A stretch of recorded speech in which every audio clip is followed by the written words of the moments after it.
Hello, Savvy Savers. Welcome back to the Financial Frontier, the channel where we navigate the world of money together. If you're new here, hit that subscribe button and join us on the journey to financial freedom. Today, we're diving into the world of high yield savings accounts. Yes, you heard that right.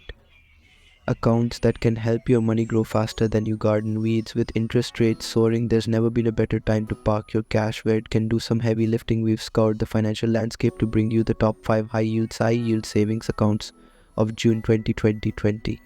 4 at number 5, the Basque Interest Savings Account, boasting a solid 5.10% APY, below zero minimums, and a whole lot of growth potential at number for the Laurel Road High Yield Savings.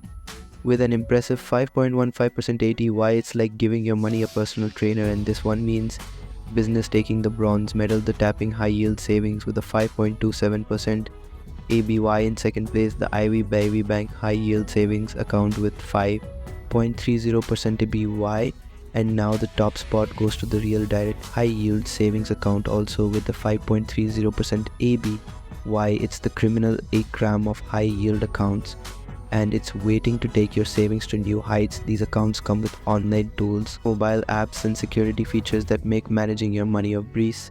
So which one will you choose to turbocharge your savings? That's it for today's episode. If you found this information helpful, smash that like button, share with your friends, and comment below with your savings goals. Until next time, keep growing your money and stay financially savvy.